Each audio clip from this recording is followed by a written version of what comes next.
오늘 말씀의 제목은 우리 잠잠히 소망의 하나님을 바라라. 특별히 부제로서 고난과 환난의 때 그리스도인은 섭리를 생각하며 잠잠히 믿음으로 소망의 하나님만을 바라봐야 합니다. 이 제목으로 함께 말씀 전하겠습니다. 오늘 본문의 시는 특별히 다윗이 지은 시로서 범죄에 대한 하나님의 징계로 대적의 핍박과 육신의 질병 등의 고통을 당하는 가운데 그 참담함을 토로하며 하나님께 용서와 구원을 호소하는 시입니다. 여기서 범죄에 대한 하나님의 징계는 그 앞에 38편과 관련돼서 바로 밧세바 가늠 사건으로 주석가들은 추정하고 있습니다. 시인 다윗이 자신을 깊이 돌아보면서 기도하는 이 시편에는 바로 인생의 덧없음, 헛됨, 무상함에 대한 통찰이 깊이 드려진 바로 어두워진 배경을 보여줍니다.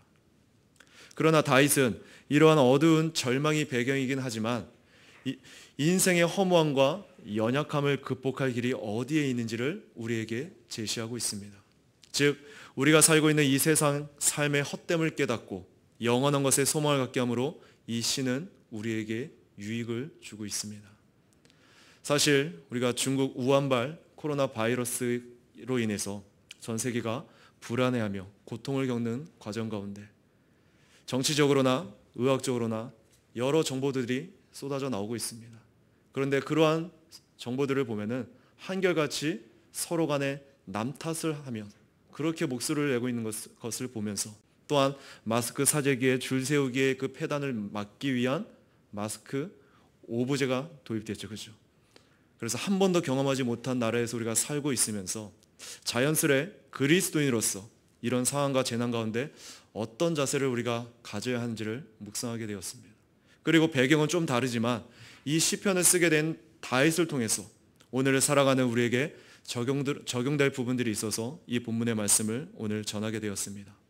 오늘 말씀을 전하기 전에 한 가지 짚고 넘어갈 것은 바로 코로나 바이러스 사태의 명칭에 제가 앞에다가 중국발, 우한 코로나 바이러스라고 제가 명칭을 했습니다.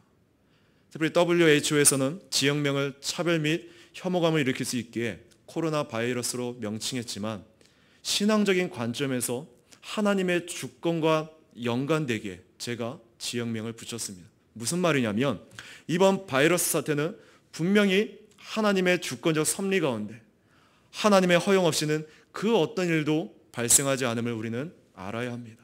그 어떤 일도 제1원인이신 하나님의 영원하신 작정과 주권적 섭리를 벗어나지 못합니다. 심지어 제2원인들조차도 하나님의 주권 아래에 있습니다. 유한한 인간의 지성으로 무한하신 하나님의 작정과 섭리를 우리가 다 이해할 수는 없지만 모든 작정과 섭리에는 다 뜻이 있다는 것입니다. 우리는 성경을 통해 이 전염병에 담긴 하나님의 섭리를 생각할 수 있습니다. 일반적으로 성경에서 전염병은 바로 하나님의 백성들의 반역, 불순종, 우상숭배, 교만 등으로 인해 발생된 것을 우리는 볼 수 있습니다. 그리고 한결같이 그러한 전염병 가운데 하나님은 회개를 우리에게 명하십니다. 이 중국발 코로나 사태를 통해 우리는 크게 4가지 정도를 생각해 볼 수 있습니다. 우선 중국 우한에서 발생한 이 사태가 그동안 여러 행정 조치를 통해서 기독교를 핍박하는 중국 공산당을 향한 경고임을 알아야 할 것입니다. 이미 몇 년 전부터 중국에 들어가 있는 선교사들을 추방시키고 작년에는 중국 우한의 그 종교 정책 시범지로 지정해서 교회 핍박이 가장 심하고 또한 지하교회를 강제로 폐쇄시키고 교회 건물을 파괴하고 성경책을 불태우고 교회마다 CCTV를 설치하여 감시하고 교회 지도자를 수감하는 등의 핍박이 이루어지고 있던 지역이 바로 중국 우한 지역이었습니다. 또한 두 번째로 한국의 경우 대구와 가천에 있는 신천지 교인들을 통해서 급속도로 확산되는 이러한 사실을 미뤄볼 때 바로 신천지의 신성모독과 불경함과 이단성을 폭로하시는 그 하나님의 섭리의 손길임을 우린 또한 알아야 할 것입니다. 이미 우리가 세월호 때 구원파가 세상에 알려지면서 이단의 그 정체가 잠깐 알려졌다 시들어졌지만 이번 기회에 신천지뿐만이 아니라 한국의 자칭 재림교인 수가 50명이라고 말하는 사이비 이단들이 더욱더 드러나서 교인들뿐만이 아니라 국민들이 경각심을 갖게 되는 그러한 계기가 되었으면 좋겠습니다. 셋째로 예배 모임이 축소되고 온라인으로 이렇게 대체가 되면서 다시 공동체로 모이기 전의 과정부터 언제일지 우리는 모르겠지만 다시 모일 때 분명히 교회를 다니는 신자들의 의식, 이 사고의 변화가 있을 것인데 예배를 쉽게 편하게 대체할 것인지 아니면 더욱더 모이기를 힘쓰며 함께 모일 수 있다는 게 성도의 교제가 얼마나 중요한지를 새삼 깨달아 더욱 열심을 낼 것인지 분명 하나님께서는 우리의 믿음을 달아보는 알곡과 쭉정이를 가리는 시간으로 지금 사용하고 계시다는 것입니다. 넷째로는 이번 사태를 통하여 먼저 우리 자신을 돌아보는 점검의 시간이 필요하며 또한 지금은 회개의 때라는 것입니다. 이번 사태가 하나님께서 한국교회에 만연한 맹목적이고도 미신적인 예배, 종교적인 예배, 신비와 은사주의가 난무한 예배, 허례와 허식으로 가득 찬 위선적인 예배를 받지 않으시려는 경고로 받아들이고 교회론 및 예배론이 재정립되는 시간으로 우리가 삼아야 할 것입니다. 그러므로 오늘 본문의 다윗의 회개의 시는 우리에게 많은 부분에서 적용점을 제시해 줄 것입니다. 자, 먼저 각 구절의 의미를 살펴보기 전에 한 가지 단어를 먼저 살펴보고 우리 구절의 의미를 전하겠습니다. 바로 2절 9절에 나오는 잠잠이라는 단어입니다. 우리는 시편 기자가 어떤 종류의 침묵 혹은 잠잠함으로 일관했는지를 고찰해 보고자 합니다. 먼저 부정어법으로 고찰해 보자면 기분이 상해서 말을 안 하는 것, 흔히 삐져서 말을 안 하는 침묵은 오늘 본문의 침묵과는 거리가 먼 침묵입니다. 어린아이들에게 흔히 볼 수 있지만 어른이 돼도 흔한 잘못된 자기 방어 기제 중에 하나가 그죠? 이 삐졌을 때, 마음이 상했을 때 말을 안 한다는 것이죠. 마치 아방이 야심과 탄심으로 자기가 원하는 것을 넣지 못했을 때 끙끙 앓느라 스스로 단식투쟁을 하며 기분이 상해서 말을 안 하는 것은 죄이자 벌을 받는 그러한 행동입니다. 오늘 본문의 잠잠이는 그런 의미가 아니라는 것입니다. 두 번째로 억지로 침묵하는 것입니다. 내 의지와 상관없이 어떤 압력에 못 이겨서 침묵합니다. 많은 어려움을 괴로워도 대적이 힘으로 누르고 있기 때문에 어쩔 수 없이 상태가 더 악화될 수 있는 것을 알면서도 고난간에서 침묵할 수밖에 없는 것입니다. 마치 힘없는 아기가 강압에 의해서 말을 못하는 것 같은 그러한 이치입니다. 이 역시 본문에서 말하는 침묵이 아닙니다. 세 번째로는 절망으로 침묵하는 것입니다. 어쩌면 신앙생활 가운데 이러한 침묵이 올바르다고 생각하는 침묵 중에 하나입니다. 그러나 이러한 절망 가운데 침묵은 공포심 가운데 그의 마음은 지옥 같고 양심은 두려움으로 가득합니다. 죄를 지을 때 하나님을 마냥 혼내시는 분으로 생각하며 그 너머에 돌아오라고 부르시는 은혜와 긍휼과 자비가 풍성하신 선하신 하나님을 보지 못하게 합니다. 이러한 내면은 온통 자신의 양심이 그를 고소하고 정죄합니다. 이렇게 절망에 빠진 영혼은 이렇게 말합니다. 다른 사람들을 위한 자비는 있어도 나에게는 없다고. 다른 사람들을 위한 은혜와 호의는 있어도 나를 위해 남겨진 것은 없다고. 다른 사람들을 위한 제사함과 평안은 있을지라도 나를 위해서는 없다고 침묵합니다. 이 역시 본문에서 말하는 침묵이 아닙니다. 오늘 본문에서의 침묵을 청교도인 토머스 브루스는 분별력 있는 침묵, 거룩하고 은혜로운 침묵이라고 말합니다. 자, 그렇다면 분별력 있고 은혜로우며 거룩한 침묵이 내포하고 있는 것은 무엇입니까? 첫째로 이것은 갖가지 시련 속에 놓인 시편 기자처럼 바로 하나님에 대한 관점과 하나님을 인식하는 것을 내포하고 있습니다. 하나님에 대한 관점, 하나님을 인식하는 것. 이것이 바로 오늘 본문 9절에 나타나고 있습니다. 내가 잠잠하고 입을 열지 아니하면 주께서 이를 행하신 까닭입니다. 바로 시편 기자는 두 번째 원인인 주께서 이를 행하신 것을 보면서 첫 번째 원인을 갖게 됩니다. 그래서 주님 앞에서 잠잠한 것입니다. 그분은 모든 활동을 이끄시는 주요 원인자이시며 모든 고난을 가장 강력하게 주관하시는 분이십니다. 그러므로 당연히 모든 것을 보시고 모든 것을 주관하시는 하나님 앞에서는 원인이 무엇이든 간에 모두 다 보잘것없고 그저 부속물에 지나지가 않습니다. 욥의 경우가 그랬습니다. 그는 모든 상황 속에서 하나님을 봤습니다. 그래서 그는 주신 이도 여호와시요 취하신 이도 여호와십니다. 그렇게 고난 가운데 고백할 수 있었습니다. 욥이 고난 가운데서 하나님을 보지 못했더라면, 그 상황과 문제만 바라봤으면 아마 이렇게 울부짖었을 겁니다. 이 무식한 갈대아 놈들이 내 재산을 빼앗고 나를 망쳤구나. 이 사악한 스바 놈들마저 내 것을 강탈하고 나를 망쳤구나. 이렇게 상황과 문제만 보면 반드시 나타나는 반응이 있는데, 그것은 나를 보지 못하고 또한 그 문제와 상황 너머에 있는 배후에서 역사하시는 하나님을 보지 못하고 항상 남만 탓하는 것입니다. 나는 괜찮은데 저 사람이 문제야. 항상 방향이, 화살이 나에게 있는 게 아니라 다른 사람을 가리킨다는 것이죠. 그러나 욥은 바로 갈대한 사람과 스바 사람의 공격이 다름 아닌 하나님께서 위탁하셨기 때문에 일어난 일임을 간파했습니다.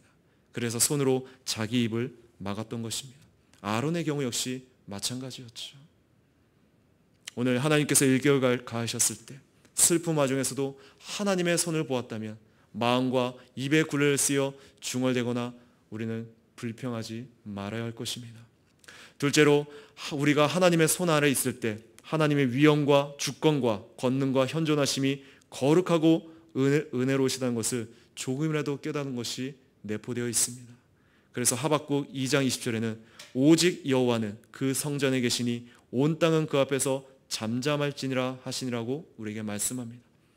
이 말을 원어로 직역하면 온 땅이여 그분이 보시는 가운데 잠잠할지니라, 그렇게 될 것입니다.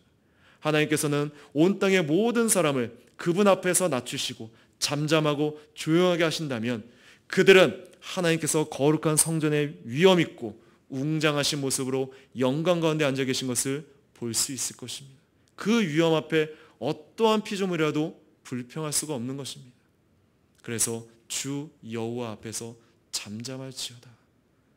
우리는 그분 앞에 잠잠해야 할 것입니다. 셋째로, 은혜롭고 분별력 있는 침묵은 하나님께서 내리신 고난 가운데서 마음과 영까지 거룩하게 잠잠하고 조용하게 만듭니다.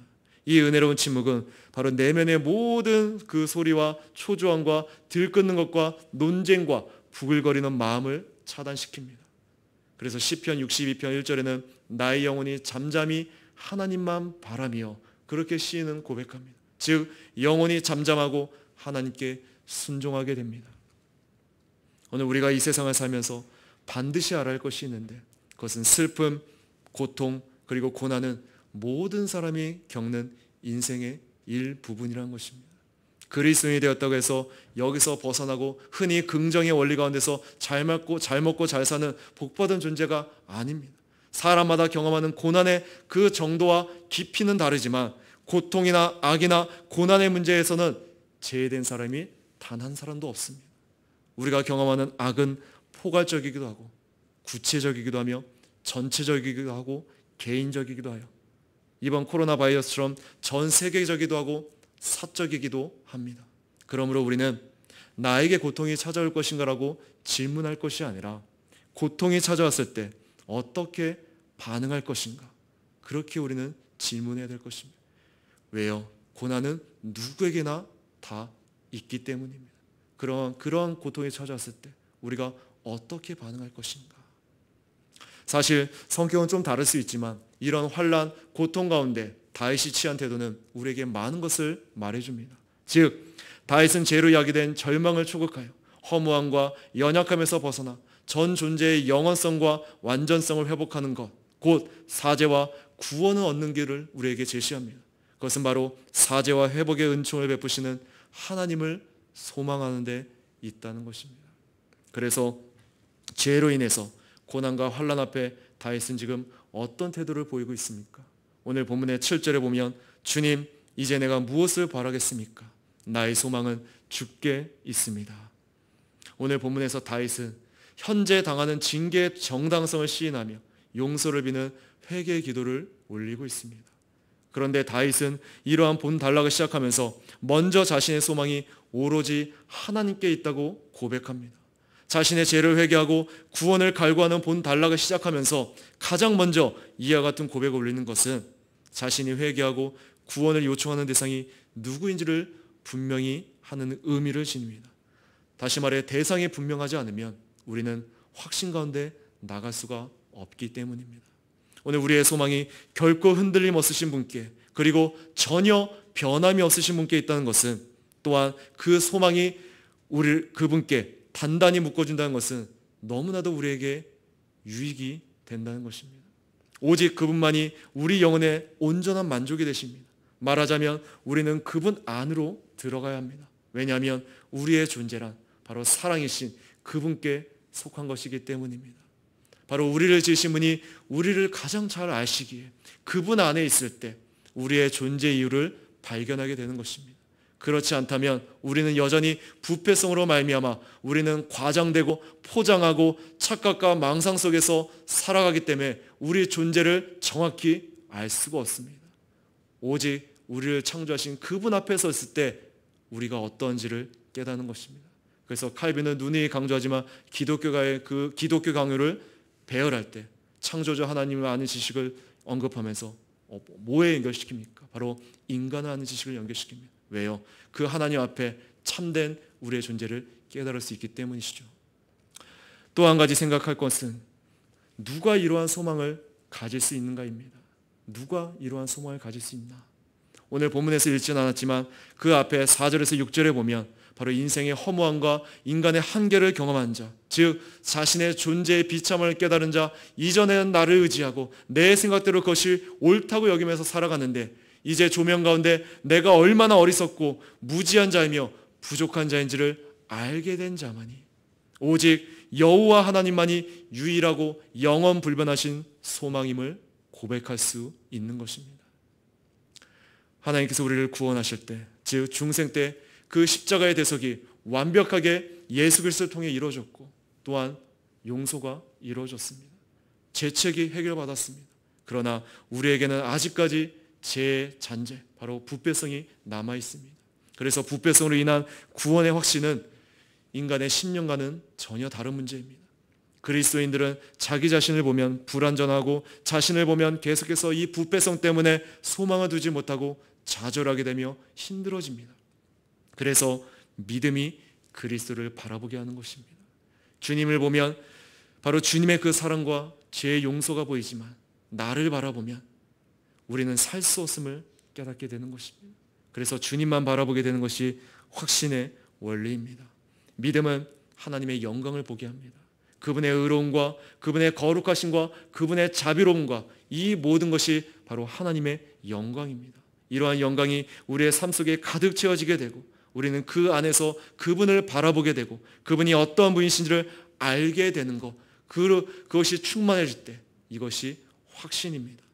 그래서 확신은 은혜의 방편과 연결해 생각할 문제이지, 다시 말해 하나님과의 관계이지 자꾸만 구원받았네 안 받았네, 즉 천국에 가니 마니를 생각하는 그러한 단어가, 그러한 의미가 아니라는 것입니다. 결국 오늘 본문의 다윗은 더 이상 떨어질 곳이 없는 절망의 밑바닥에서 하나님에 대한 소망의 유일성과 그 가치를 발견하고 이러한 자신의 깨달음과 자신의 삶의 태도를 표명하기 앞서 한글 번역엔 생략되었지만 그러므로 이제 주님 내가 무엇을 바라겠습니까? 나의 소망은 주께 있습니다라고 단호하게 결단한 것을 보게 됩니다. 자, 그러므로 죄로 인해 비참하고 낮아진 심령의 고백인 나의 소망이 주께 있음을 통해 우리가 적용적인 측면에서 그리스도인들이 하나님 안에서 소망을 확신할 수 있는 5가지 이유를 말씀드리겠습니다. 첫째로는 믿는 자들은 하나님의 약속 안에서 소망을 가질 수 있습니다. 왜냐하면 그분은 절대적으로 신뢰할 수 있는 하나님이시기 때문입니다. 그러므로 그분의 말씀도 우리는 신뢰할 수 있습니다. 하나님의 속성이 그분이 말씀하신 모든 것을 입증합니다. 그러므로 우리는 그가 보장하신 모든 약속은 가장 세밀한 부분까지도 미리 말씀하신 바대로 이루어질 것이라는 확신을 가질 수 있습니다. 그러나 하나님의 속성 가운데 어떤 부분이 그렇게 신뢰할 수 있습니까? 간단히 3가지 속성을 언급하자면, 먼저 하나님은 지혜로운 분이십니다. 하나님이 완전한 지혜를 가지신 분이므로 믿는 자들은 그분 안에 소망을 둘 수 있습니다. 그분의 지혜는 무한하십니다. 그래서 사도 바울은 로마서 11장 33절에서 34절에 깊도다 하나님의 지혜와 지식의 풍성함이요 그의 판단은 헤아리지 못할 것이며 그의 길은 찾지 못할 것이로다. 누가 주의 마음을 알았느냐, 누가 그의 모사가 되었느냐라고 우리에게 말씀합니다.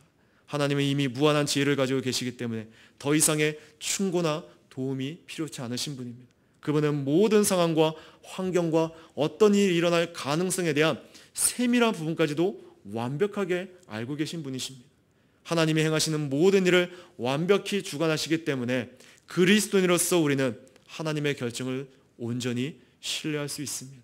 그러므로 하나님의 온전한 지혜에 대한 올바른 반응으로서 우리의 신뢰를 우리 자신이나 세상에 둘 것이 아니라 오직 하나님께 두어야 하는 것입니다. 심지어 가장 지혜로웠던 솔로몬도 잠언 3장 5절에서 너는 마음을 다해 여호와를 의뢰하고 내 명철을 의지하지 말라고 우리에게 충고합니다. 어떤 것을 잘 모르는 사람이 그것을 잘 아는 사람의 지도를 받거나 또는 환자가 실력 있는 의사의 지도를 받아야 되는 것처럼 사람이 자기보다 더 지혜롭고 노련한 다른 사람의 지도와 다스림을 받을 수 있고 또한 받아야 한다면 한계가 분명히 얕은 그 이성과 지각을 지닌 우리가 무한하시고 전능하신 하나님께 모든 것을 맡겨야 하는 것은 너무나도 마땅한 일이라는 것입니다. 오늘 우리가 모든 것을 하나님의 뜻에 맡기는 것을 그토록 어렵게 만든 것은 바로 우리의 교만함과 오만함 그리고 우리 자신의 지각이나 지혜에 대한 과대 평가 외에는 다른 것이 아닙니다. 육신적인 이성은 육신의 일들과 관련해서 마치 그것이 지혜로운 것처럼 마치 그것이 처세스, 현명한 것처럼 보이지만 그런 육신적인 이성이 섭리 앞에서 낭패를 당한 적이 얼마나 비일비재하게 드러나고 있습니까? 우리가 낮아지면 낮아질수록 우리가 모든 것을 하나님께 맡겨드리는 것이 더욱더 쉬워질 것입니다. 두 번째로는 하나님은 의로운 분이십니다. 우리는 하나님의 완전하신 의로 인해서 우리의 소망을 온전히 그분께 맡길 수 있습니다. 하나님은 죄가 없으시며 모든 면에서 완벽하신 거룩하신 분이십니다. 사실 하나님의 거룩하심은 우리가 의로운 삶을 살도록 동기부여를 하십니다. 베드로는 그래서 레위기를 인용하면서 오직 너희를 부르신 거룩한 이처럼 너희도 모든 행실에 거룩한 자가 되라고 우리에게 간청합니다. 자, 그렇다면 하나님의 의가 바로 하나님의 신뢰성과 어떻게 조화를 이룹니까?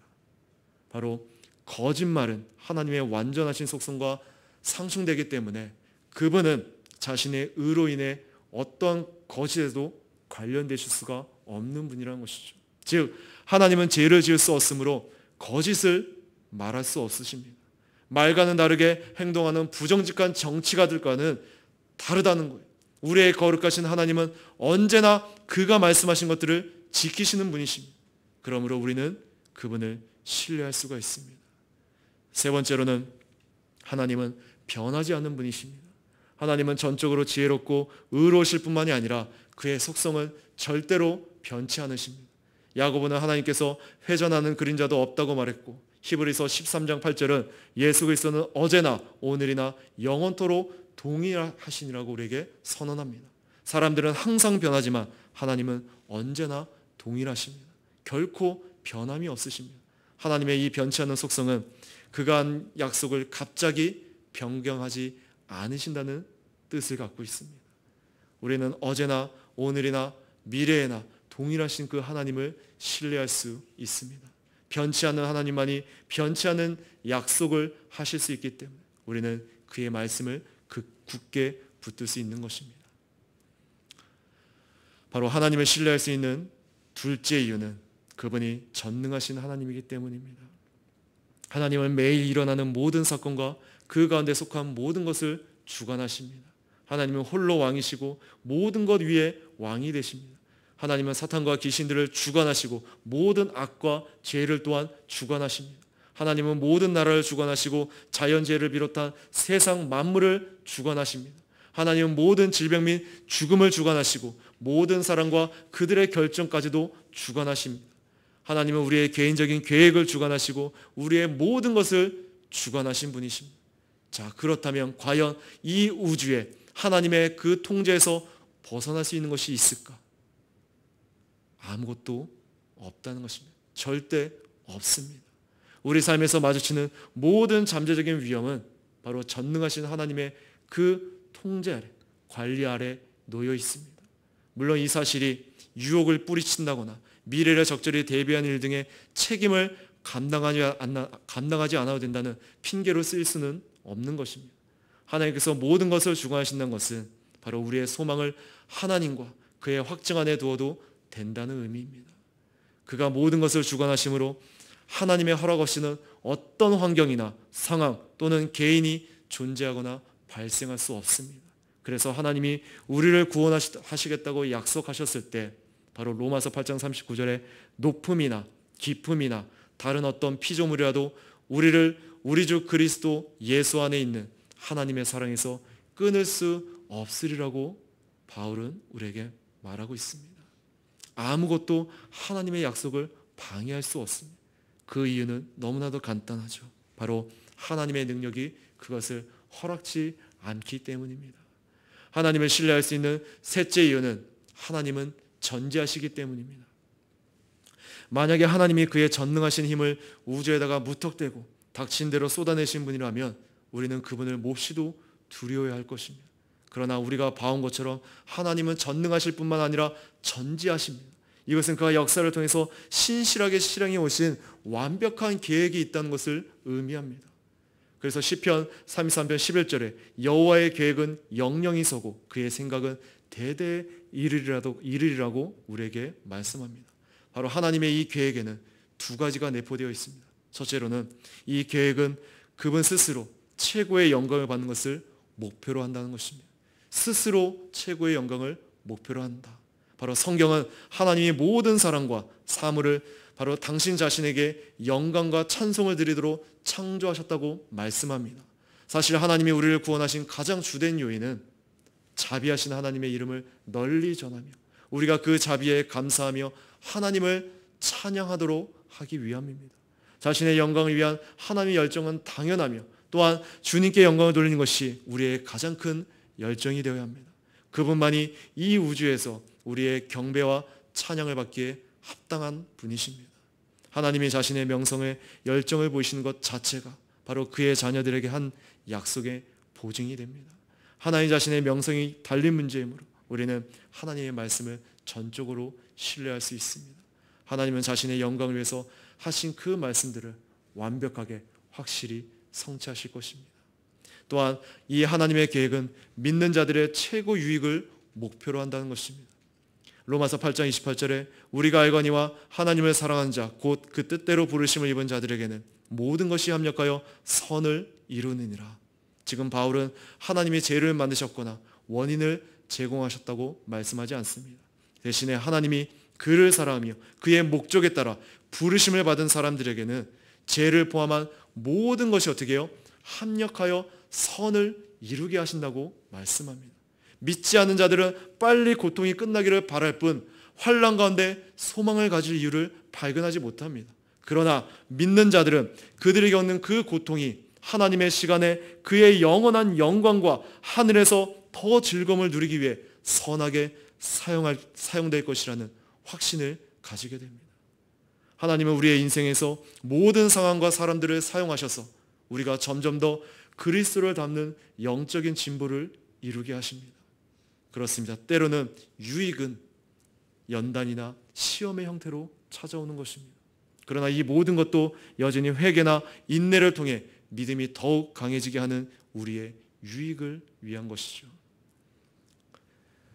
자, 그래서 하나님과 그의 약속을 붙들 수 있는 넷째 이유는 하나님께서 약속을 파기하신 적이 없으시기 때문입니다. 그분은 과거에도 항상 자신의 말씀을 지키셨고 또한 앞으로도 그렇게 하실 분이십니다. 하나님은 흠이 없는 신실하신 분이십니다.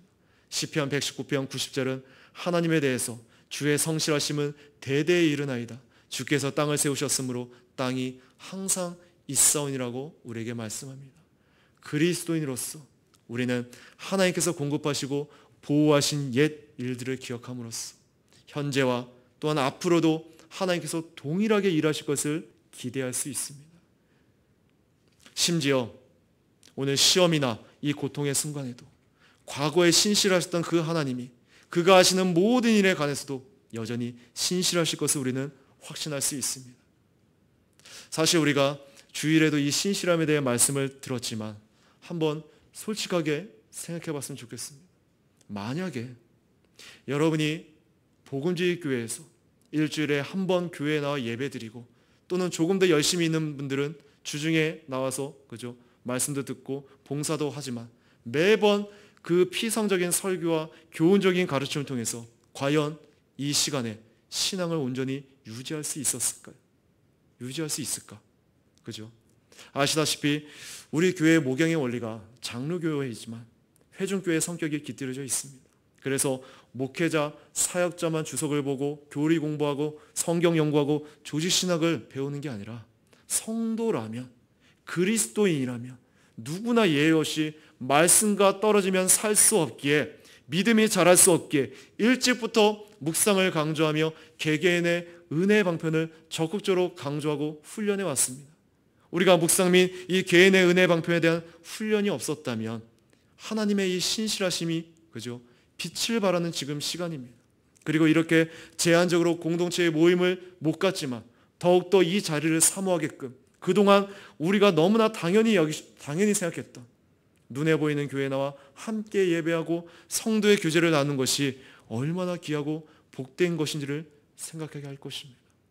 오늘 이러한 시간, 이러한 마음이 길어지다가 이제 공동체 모임을 가질 그 날이 우리에게 주어진다면, 그때 우리의 모임이, 그때 우리의 예배가 성도 한 사람 한 사람이 얼마나 소중하고 귀한지를, 예수 그리스도의 가치가 얼마나 소중한지를, 하나님께서 우리 개개인에게 베풀어 주신 그 은혜가 얼마나 크고 영광스러운지를 함께 나누는 그런 감격의 자리가 되지 않을까.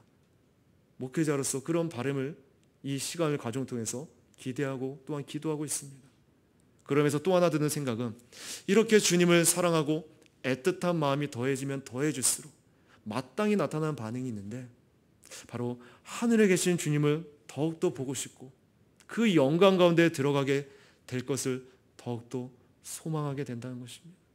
과거뿐만이 아니라 지금도, 또한 앞으로도 신실하게 은혜를 베푸실 그 하나님을 우리는 확신해야 될 것입니다. 하나님을 신뢰할 수 있는 마지막 이유는 자기 백성을 위한 그분의 사랑에서 찾을 수 있습니다. 구약에서 하나님은 그의 사랑을 이스라엘 백성에게 거듭해서 우리에게 보여줍니다. 시편에서만 25번이 넘게 하나님의 사랑을 변함없는 사랑이라고 표현합니다. 또한 역대 6장 14절에는 솔로몬이 하나님의 약속을 사랑의 언약이라고 표현했습니다.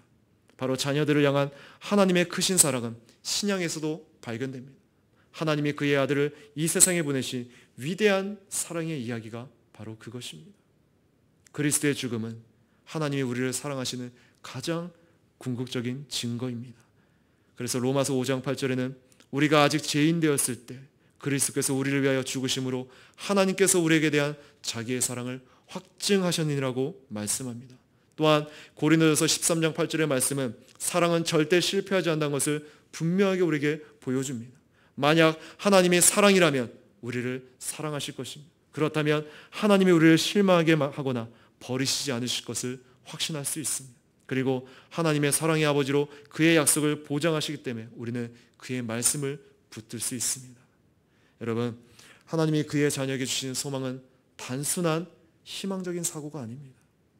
우리에게 주신 약속은 분명합니다. 하나님이 언제나 모든 것을 주관하고 계시기 때문에 절대로 실패하지 않습니다. 그가 항상 그의 말씀을 지키시기 때문에 그의 약속들은 절대 깨어지지 않는 것입니다.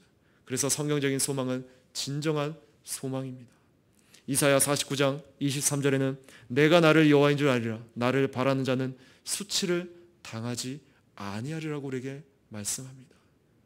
그러므로 우리는 히브리서 10장 23절에 약속하신 이는 믿으시니 우리가 믿는 도리의 소망을 움직이지 말며 굳게 잡아야 하는 것입니다. 바로 소망 자체이신 그리스도, 그분 안에 우리는 있어야 하는 것이죠. 자, 이제 8절부터 13절까지는 현재 당하는 징계의 정당성을 시인하며 용서를 구하고 현재 처한 상황에서 회복시켜 줄 것을 간구하는 내용입니다. 즉 시인은 하나님께 소망을 두고 하나님을 바라보게 된 이후에 자신 안에 놓여있는 죄의 문제의 해결이 급선무임을 지금 발견하게 된 것입니다. 그리고 시인은 거룩하신 하나님 앞에서 자신 안에 죄의 문제를 보게 되었을 뿐만이 아니라 그러한 죄의 문제 해결과 용서, 즉 회복의 역사는 오로지 하나님에게서만 기대할 수 있음을 확신한 것이며, 즉 범죄는 영원한 왕이신 하나님을 배신하고 하나님의 뜻을 거스르는 것이며 하나님의 통치를 거부하는 것입니다. 나에게 초점을 두는 가룟 유다와 같은 후회하는 분명히 다르다는 것입니다. 이처럼 우주의 창조자이시며 이를 다스리시는 만왕의 왕이신 하나님의 존재와 그분의 권위를 부인하는 이러한 반역은 인간이 짓는 범죄의 핵심적인 내용이 무엇인지를 확인시켜줍니다. 즉 사람들이 죄를 짓는 것은 다른 이유에서가 아니라 하나님의 창조의 대신과 하나님의 거룩하신 통치를 거부하면서 나온 것입니다. 따라서 이는 앞선 그 7절에 하나님께만 소망을 두고 있다는 이 선언을 더욱더 구체화시키는 표현입니다. 이것은 참된 삶의 의미, 삶의 방향을 발견하고 그곳을 향해 나아가는 중요한 과정이라고 할 수 있습니다. 이렇게 8절의 표현은 이렇게 정리할 수 있습니다. 먼저 시인은 세상의 모든 수고와 노력이 헛것임을 확신하고 하나님만을 소망합니다. 그리고 이 과정에서 거룩하신 하나님의 빛 앞에 자신에게 있는 추하고 더러운 무서운 범죄를 자각하게 됩니다. 그리고 이러한 문제를 해결하지 않는다면 자신의 삶에 아무런 소망이 없음을 깨닫게 되는 것입니다. 아울러서 시인은 자신의 죄를 온전히 볼 수 있게 하신 하나님께서 그러한 죄 문제의 유일한 해결자로서 기꺼이 자신의 죄를 해결해 주실 것임을 확신하고 있었습니다. 따라서 시인은 하나님을 향해 자신의 모든 죄가로부터 자신을 건지시기를 지금 구하고 있는 것입니다. 오늘 이러한 표현은 세상의 소망과 또는 복음주의 교회에서 신앙생활하는 알미니안 신앙의 소망과는 거리가 먼 소망입니다. 세상의 소망은 다 자기가 중심이 되어서 자기가 원하는 것이 이루어진 것을 소망이라고 말합니다. 이러한 자기 중심적인 신앙은 이상한 하나님을 만들어냅니다. 가령 결혼 정년기에 청년은 기도할 때 어떻게 기도합니까? 그 기준을, 이상형을 이미 딱 정해놓고 그 기준에 하나님을 끌어들여서 신앙으로 포장합니다. 문제, 어려움이 생기면 이런 신앙은 대번 어떻게 기도합니까? 해결해 주세요. 도와주세요. 이 문제에서 벗어나게 해주세요. 대번 문제를 피하는 것을 소망, 신앙으로 여깁니다. 그러나 오늘 진정한 소망은 죄로부터 구원을 받는 것입니다. 왜냐하면 이 땅의 모든 질병, 어려움, 문제는 죄와 연관되기 때문입니다. 죄 문제를 해결받지 못하고 이 땅에서 잘 먹고 잘 사는 것은 결국 더욱더 하나님의 진노를 쌓는 일밖에 되지 않습니다. 자, 그래서 8절에 나를 어리석은 자의 조롱거리로 만들지 마소서. 다윗이 이와 같이 하나님께 간구한 것은 물론 표면적으로는 본문에 언급한 그대로 자신을 악인의 비방으로부터 건지셔서 더 이상 고통받지 않게 해달라는 의미를 지닙니다. 그러나 이면적으로는 하나님만을 소망으로 삼은 시인 자신이 허탄한 세상의 것들만 추구하는 악인들로 인해서 비방당할 경우 하나님의 영광이 가려질 것이므로 이런 일이 일어나지 않게 해달라는 의미를 지니고 있습니다. 아울러서 이런 악인들의 비방과 조롱을 인해서 더 이상 욕을 당치 않게 해달라는 본문의 이 간구는 앞에서 언급한 죄로부터의 구원을 현실 가운데 구체화시켜달라는 그런 의미도 또한 내포하고 있습니다. 자, 그리고 9절에 보면 내가 잠잠하고 바로 혀가 묶이다, 말을 못하다는 뜻입니다. 이는 구체적으로 자신이 겪고 있는 여러 가지 그 극한 고통의 상황들을 하나님 앞에 불평하거나 항의하지 않겠다는 의미로 이해될 수 있습니다. 즉 극한의 고통을 하나님께서 선하신 뜻 가운데 행하신 일로 알고 믿음으로 겸손하게 받아들이겠다는 의미입니다. 그러나 더 나아가 여기에는 문제 해결의 열쇠를 쥐고 계신 하나님께서 자신의 모든 고통의 문제를 해결해 주실 것이라는 기대 또한 내포되어 있는 그러한 단어입니다. 다윗은 지금 자신에게 일어난 시련 속에 하나님의 손길을 보았을 때 영혼과 혀의 침묵의 법을 적용한 것입니다. 그래서 입을 열지 아니함은 그는 모든 상황 속에서 하나님의 손길을 보았고 그것으로 말미암아 말을 못하게 되고 잠잠하게 된 것입니다. 시련 속에서 하나님의 손길을 보는 것은 바로 영혼을 침묵시킬 정도의 압도적으로 효력을 발휘합니다. 이렇듯이 은혜의 사람은 입을 다물게 되어 있습니다. 자, 그러므로 본절의 다윗은 자신이 지금 이와 같은 고통과 절망의 상황에 처해 된 것은 자신의 죄에 대한 하나님의 징계임을 겸허히 인정하고 있습니다. 특히나 주께서 이 모든 일을 하셨기 때문입니다. 바로 천지 만물에 대한 하나님의 그 주권을 드러내시기 위해 행하시는 하나님의 모든 행사, 즉 섭리를 의미합니다. 다윗은 이 같은 표현을 사용해서 자신의 그 개인적인 고난, 시련의 문제도 세상을 섭리하시고 주관하시는 하나님의 선하신 섭리 아래 있음을 지금 고백하고 있는 것입니다. 즉 다윗은 자신과 관련해 이루어지는 모든 일들이 표면적으로는 인간들이 계획하고 도모하는 것처럼 보일 수 있으나 궁극적으로 모든 하나님의 선하신 섭리의 결과임을 깨달았던 것입니다. 이처럼 다윗은 지금 자신이 처한 고난의 상황이 궁극적으로 하나님의 섭리의 결과임을 인식하고 있었기에 원망이나 불평으로 반응하지 않고 하나님 앞에서 침묵할 수 있었습니다. 만약에 하나님의 섭리에 대한 확신이 없으면 그 삶은 견디기 힘든 것이 될 것입니다. 하지만 섭리에 대한 확신 때문에 신자는 많은 악에 둘러싸여 있어도 소망을 가질 수 있는 것입니다. 이에 에임즈는 소망의 결실 및 동반자는 하나님을 향한 인내인데 이 인내의 결실은 침묵이다. 이로써 우리는 하나님의 의지 속에서 쉼을 누리고 우리로 하여금 서두르거나 하나님께 저항하려고 재촉하는 모든 육적인 것들을 억누른다고 말합니다. 그래서 이러한 침묵의 기다림은 시편 37편 7절에 여호와 앞에 잠잠하고 그를 의지하라는 말씀처럼 의지하는 것과 연결됩니다. 자, 그런데 기다림에 수반되는 이러한 침묵과 조용함은 기다림의 본질적인 부분으로 성급함의 반대가 됩니다. 그리고 성급함은 영혼이 부적절하고 자신을 부추기는 것으로 자신의 상태에 대해 실증을 내면서 하나님의 성령의 역사에 따르지 않고 자신의 고통을 서둘러 끝내려고 하는 것입니다. 또한 영혼은 서두른 것에 대해 반대할 뿐만이 아니라 혼란스러운 생각과 성나게 하는 불안에 대해서도 반대해야 합니다. 영혼은 침묵해야 합니다. 그래서 구절을 통한 이 다윗의 표현은 두 번이나 반복하는데 이를 통해 그는 하나님의 뜻 안에서 자신의 영혼을 조용하고 잠잠하게 하려고 노력하고 있습니다. 오늘 이러한 침묵과 기다림은 사실 섭리를 생각하지 못한다면 상황과 문제만 보면 결코 할 수 없는 것입니다. 그 앞에 2절 3절에 지금 다윗이 청한 상황을 생각해 보면 바로 자기 앞에 있는 악인들은 건강하고 형통한 삶을 살아가고 있습니다. 그들은 질병에 걸린 자신을 보면서 온갖 비난을 쏟아내고 하나님을 또한 모욕합니다. 이런 악한 자들에게 아무것도 말하지 않는다는 것은 욥처럼 다윗에게도 실로 지금 괴로운 상황입니다. 그런 악인들에게는 뭔가 말을 해서 쏘아붙이고 싶은데 그들이 틀렸다는 것을 가르쳐주고 싶은데 아무 말도 할 수 없습니다. 왜냐하면 범죄함으로 하나님의 징계를 받고 있기 때문입니다. 그 결과 3절에 아무 말도 할 수 없는 시인의 마음은 답답하고 근심이 심하여 마음에 불이 붙습니다. 오늘 우리가 이러한 상황에 이를 때 가장 쉽게 하는 것이 무엇입니까? 바로 말을 하는 것입니다. 사람이 있든지 없든지 우리는 말을 내뱉습니다.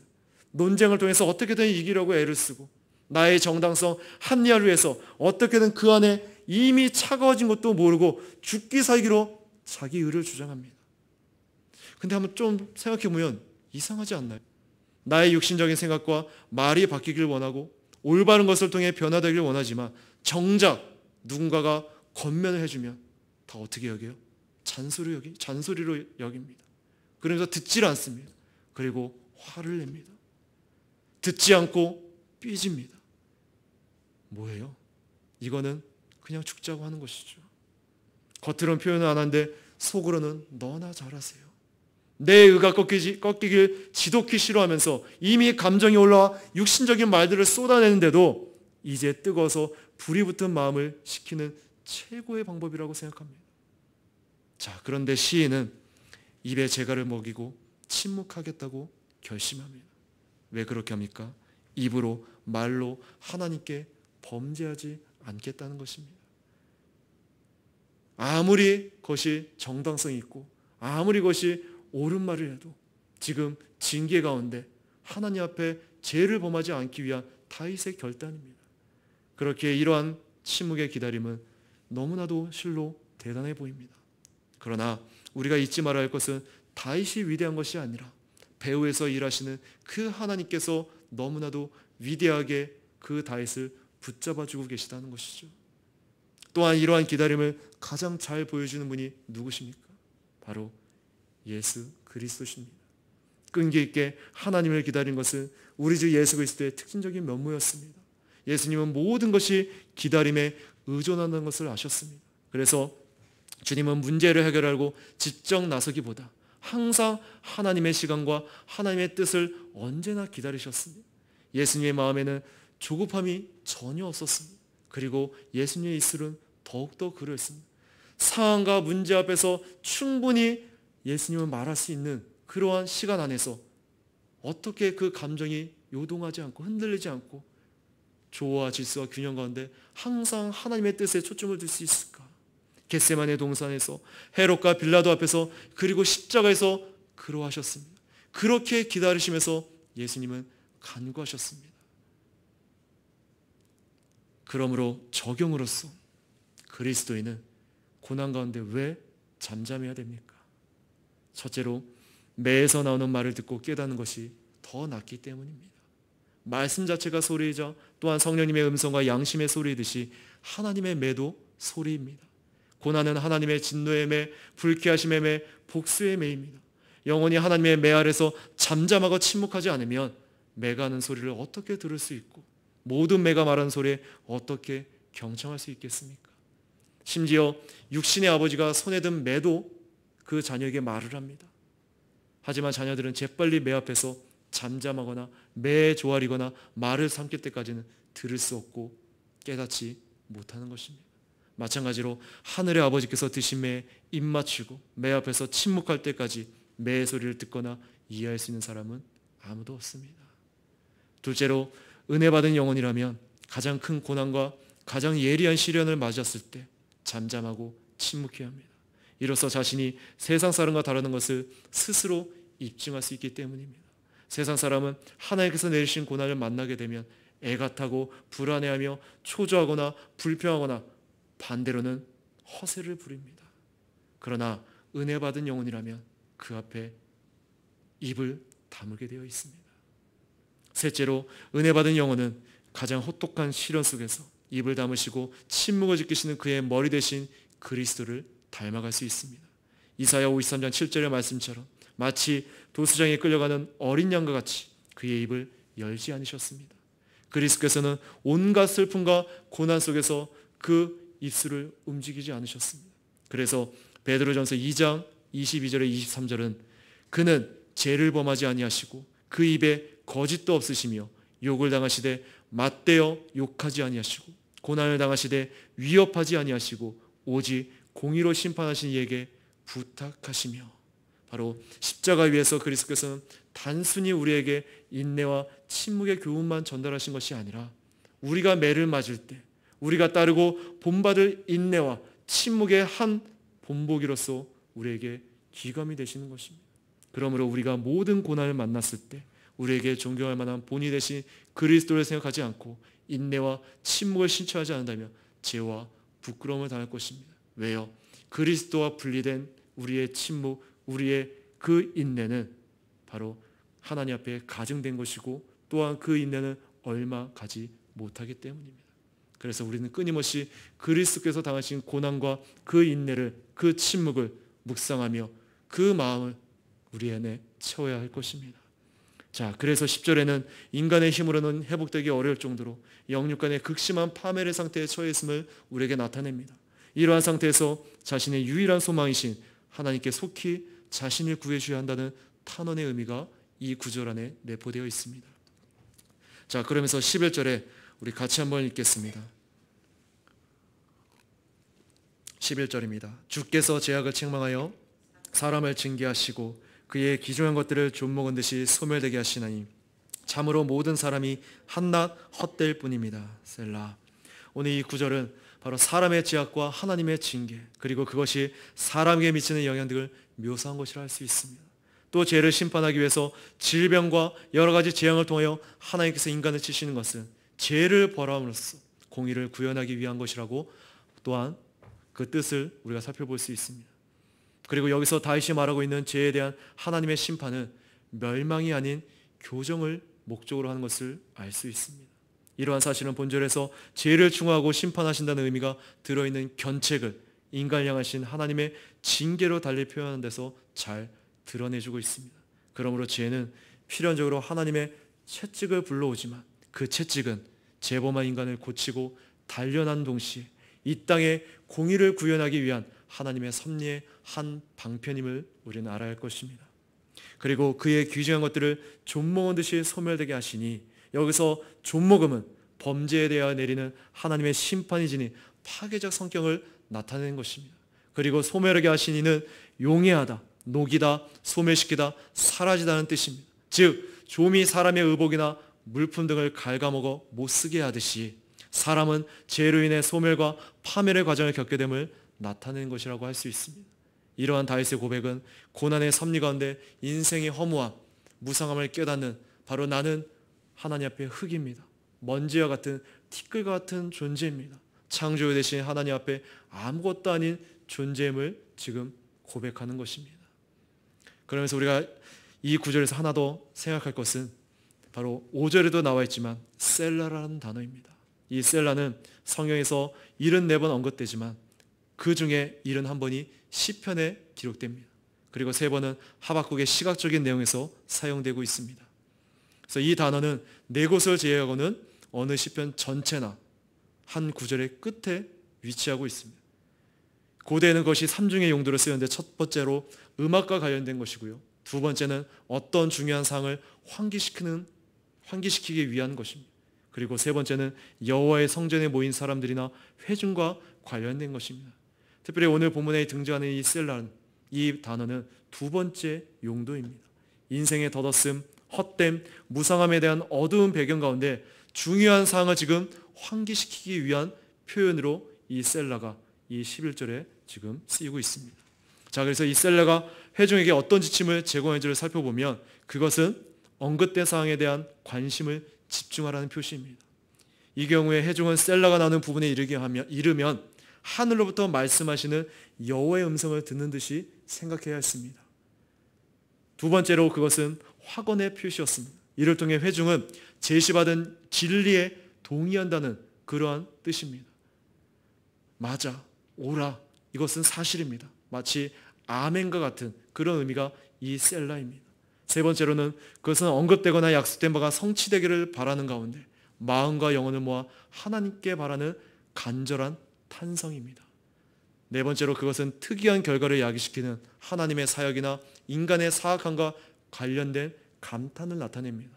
그리고 다섯 번째로는 그것은 하나님의 측량할 길 없는 위엄과 너무도 연약하고 비참한 자신의 모습을 직시함으로 말미암는 겸비함과 놀라움을 표현한 말입니다. 오늘 본문의 11절이 바로 여기에 해당되는 셀라입니다. 그것은 여섯 번째로 또한 하나님에 대한 찬미나 성령을 나타내며 대개의 나라와 건세와 영광이 아버지께 영원히 있사옵니다라, 이런 말과 비슷한 의미입니다. 자, 이 셀라의 의미를 좀 마음에 담으시고 그 12절로 우리가 좀 넘어갈까 합니다. 자, 다윗은 지금 앞에서 10절과 11절에서 현재 자신의 고통이 자신의 죄에 대한 하나님의 징계의 결과라는 것을 인식합니다. 아울러 거기에 기초하여 인간의 허무함을 다시 한번 기술합니다. 그리고 이렇게 셀라를 덧붙여 중요한 사항을 환기시킨 후에 지금 12절부터는 하나님을 향하여 사죄의 은혜를 간구하는 것은 당연지사라고 할 수 있다는 것이죠. 다윗은 지금 하나님께서 자신의 기도를 들어주실 것을 간구합니다. 또한 시인은 이러한 참담한 지경에 빠져있는 자신을 향하여 잠잠하지 마시기를 하나님께 호소합니다.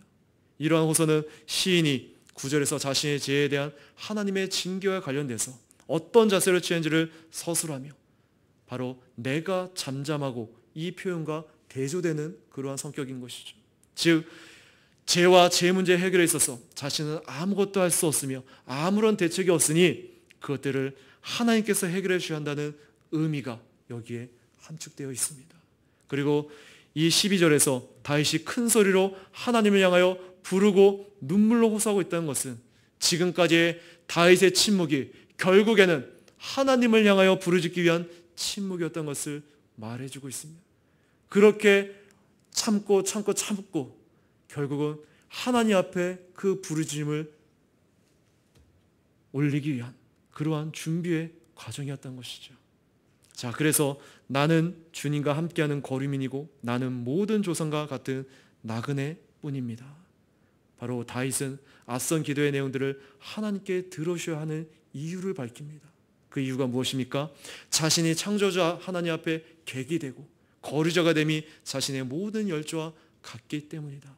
이는 모두 하나님의 도우심이 없으면 생존할 수 없는 연약함을 표현합니다.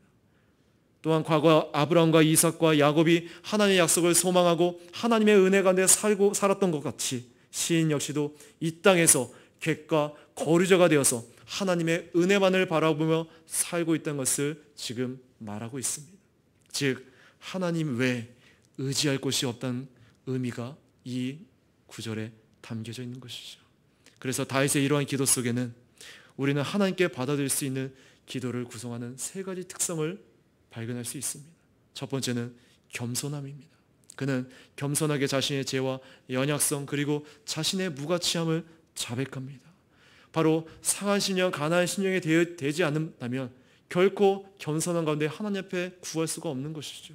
자신의 존재를 깨달은 자만이 겸손하게 하나님을 전적으로 의지하며 그분을 소망하며 기도할 수 있는 것입니다. 이러한 기도의 두 번째 특성은 그래서 열렬함과 끈질김입니다.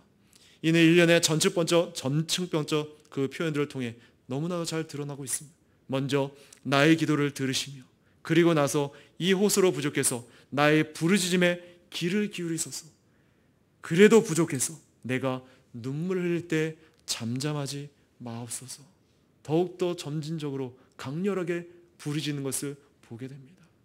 오늘 고난의 때, 시련의 때 우리의 기도는 이러한 겸손한 가운데 끈질김으로 정말로 찾고 구하는 원리를 그토록 성도들의 강조한 것처럼 하나님의 은혜를 정말로 구하고 부르짖을 때가 바로 이때가 아닐까 싶습니다.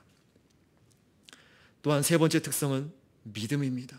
겸손함과 끈질기 가운데 바로 믿음으로 기도하지 않는다면 하나님 앞에 응답될 수 없습니다. 그래서 히브리서 11장 6절은 하나님께 나아가는 자는 반드시 그가 계신 것과 또한 그가 자기를 찾는 자들에게 상 주신 이심을 믿어야 할지니라고 말합니다. 또한 분명한 것은 하나님께 나아가는 자가 이 사실을 믿어야 하듯이 이를 믿는 자는 하나님께 나아갈 수밖에 없다는 것입니다. 그리고 설령 그가 즉각적으로 응답을 받지 못한다 하더라도 믿는 자는 서두르지 말아야 하며 인내하는 가운데 여호와를 기다려야 하고 다른 누구에게도 의지해서는 안 됨을 우리에게 가르쳐 줍니다. 그래서 베드로전서 4장 19절은 그러므로 하나님의 뜻대로 고난을 받는 자들은 또한 선을 행하는 가운데 그 영혼을 미쁘신 조무주께 부탁할지어다 라고 우리에게 말씀합니다. 우리가 고난을 당하는 것이 바로 하나님의 뜻에 있음을 베드로는 말합니다. 그는 하나님의 뜻대로 고난받는 자들을 언급하면서 즉 이 구절은 고난 자체가 하나님의 주권적인 뜻의 일부임을 의미합니다. 그래서 일찍이 베드로는 우리의 고난의 열매를 또한 언급하고 있습니다. 한번 찾아보겠습니다. 베드로전서 1장입니다.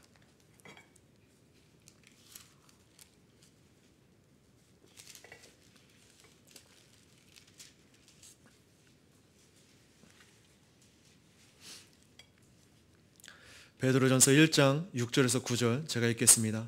그러므로 너희는 여러 가지 시험 때문에 잠깐 근심하게 되었으나 이제 크게 기뻐하니 이는 너희 믿음의 시련이 불로 단련하지만 결국 없어지고 마는 금보다 더 귀하여 예수 그리스도께서 나타나실 때 칭찬과 영광과 존귀를 얻게 하려는 것이다. 너희가 그분을 보지 못하였으나 사랑한다. 지금도 그분을 보지 못하면서도 믿으며 말할 수 없는 영광스러운 기쁨으로 즐거워하니 이는 너희가 믿음의 결국 곧 영혼의 구원을 받기 때문이다. 아멘. 바로 우리의 고난에는 목적이 있고 또한 목표가 있습니다. 우리 믿음의 마지막은 바로 영혼의 구원입니다. 고난은 마치 도가니와 같습니다. 금이 불 속에서 재련되어 그 안에 불순물과 찌꺼기가 제거되듯이 우리의 믿음도 불로 연단을 받습니다. 찌꺼기가 불에 타서 없어짐에 따라 우리의 순수한 믿음이 영혼의 구원을 향해 정화되는 것입니다. 그리고 마지막으로 13절에 보면 하나님의 용서를 구하는 내용 그리고 회복의 은혜를 베푸시기를 바라는 내용이 담겨져 있습니다. 시인은 이제 하나님께 더 이상 분노로 자신을 응시하지 말아달라고 간구하고 있는 것입니다. 자, 이제 마지막으로 이렇게 고난 중에도 섭리 가운데 은혜를 베풀어 주심에도 불구하고 여전히 자기 자신에 빠져 소망 가운데 확신하지 못하는 분들에게 도움을 드리는 답변으로 말씀을 마칠까 합니다. 자기만 보는 분들의 생각은 이렇습니다. 제가 받는 고난이 과연 하나님의 사랑에서 비롯된 것인지 어떻게 알 수 있을까요? 자, 답변은 이렇습니다. 첫 번째, 여러분의 마음이 고난을 통해 주님께로 더 끌리고 있다면 그 고난은 확실히 하나님의 사랑에서 비롯된 것입니다. 또한 여러분의 영혼이 주님을 더 사랑하게 되고 더 경외하게 되고 주님 때문에 더 기쁘고 주님을 더 붙잡고 주님을 더 기다리고 이전보다 주님과 더 많이 동행할 정도로 성화되어진다면 이 모든 고난은 하나님의 사랑에서 비롯된 것입니다. 어떠신가요?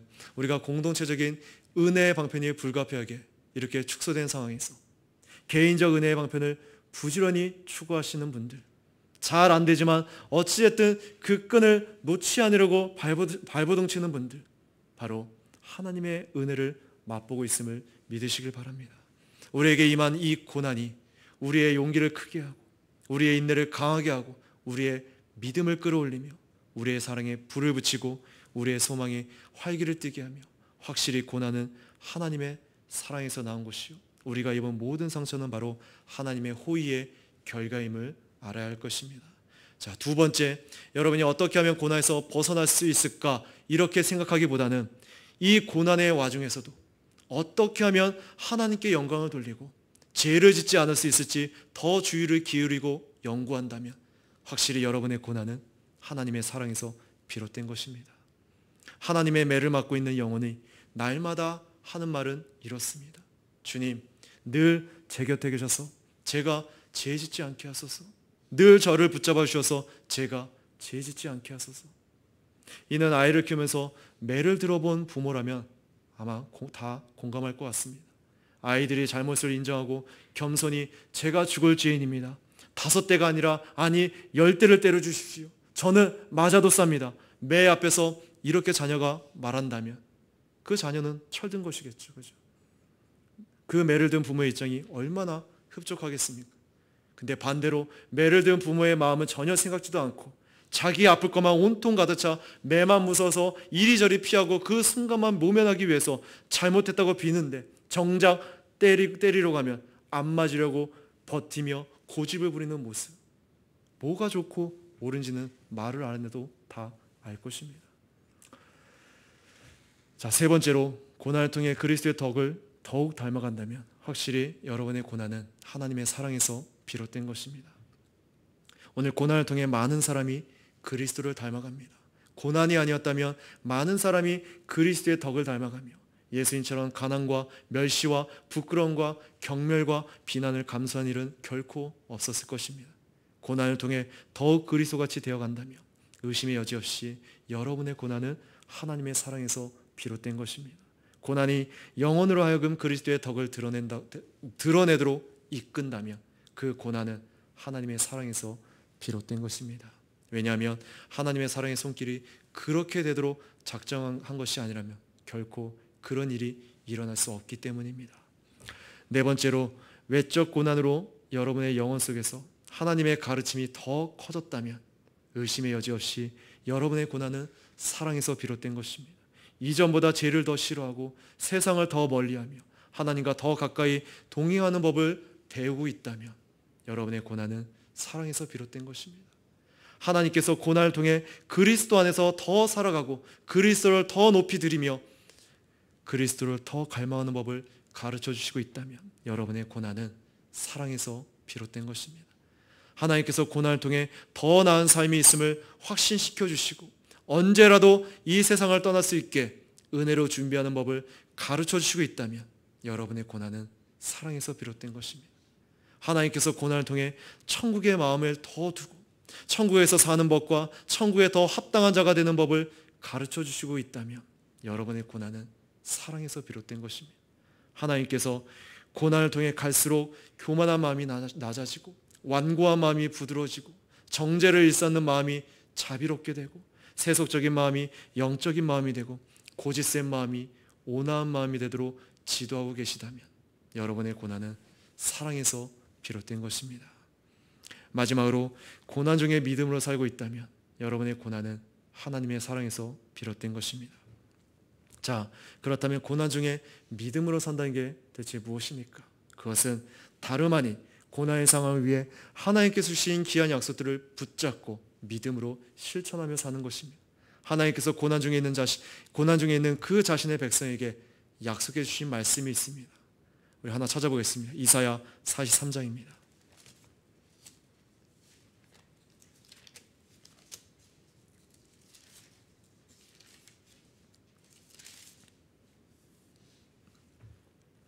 이사야 43장 2절부터 4절까지 제가 읽겠습니다.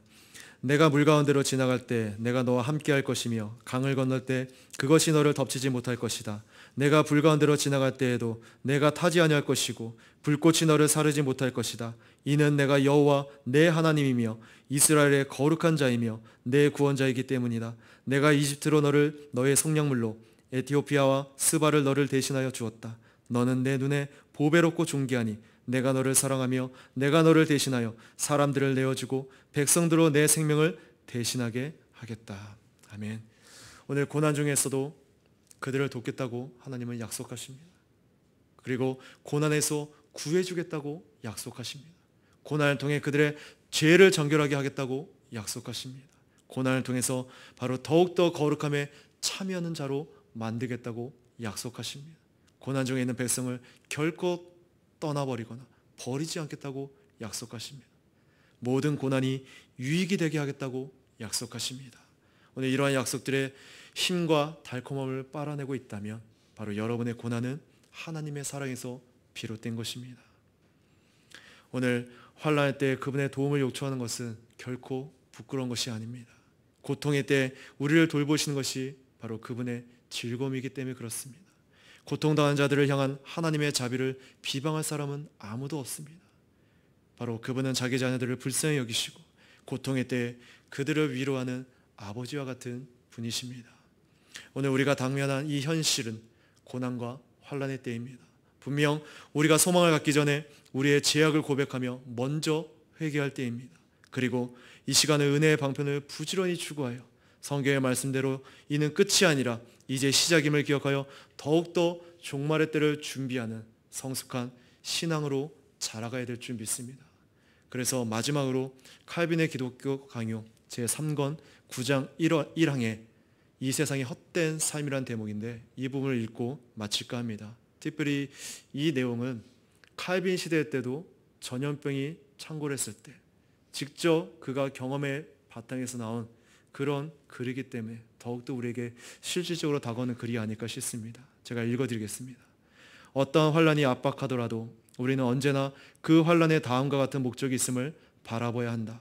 곧 우리로 하여금 될 수 있는 대로 현세의 삶을 무시하고 그리하여 내세의 삶을 바라고 소망하도록 자극을 받는데 익숙하게 만들고자 하는 목적이 거기에 있다는 것이다. 하나님께서는 이 세상을 향한 애착에 종으로 매이려고 하는 우리의 본성적인 성향이 얼마나 강한지를 이미 잘 알고 계시므로 우리가 거기에 너무 강하게 붙잡혀 있지 못하도록 막기 위해서 가장 합당한 수단을 사용하셔서 우리를 다시 일깨우시고 우리의 게으름을 흔들어 없애고자 하신다. 덧없이 사라지고 말 이 땅의 부귀를 지나치게 탐하거나 이미 가지고 있는 재물에 너무 의지하는 일이 없도록 하기 위하여 주님은 때때로 추방을 당하게도 하시고 땅의 가뭄이나 기근이 있게도 하시고 화재나 기타 수단으로 재물에 큰 손해가 나게도 하시며 또한 풍족한 생활을 누리지 못하도록 허용하기도 하시는 것이다. 오늘 고난과 환난의 때 잠잠히 믿음으로 소망의 하나님만 바라보며 영생을 준비해가는 저와 여러분이 되기를 기도합니다. 이 시간 다 같이 들은 말씀 생각하면서 함께 기도하겠습니다. 오늘 고난의 때 환난의 때는 하나님 앞에 잠잠히 엎드릴 때이고 또한 회개의 때인 줄 믿습니다. 하나님 앞에 그 은혜가 풍성하신 선하신 자비가 풍성하신 그 하나님 앞에 이 시간 다시 한번 우리를 불쌍히 여겨달라고 긍휼을 베풀어 달라고 다 같이 기도하겠습니다.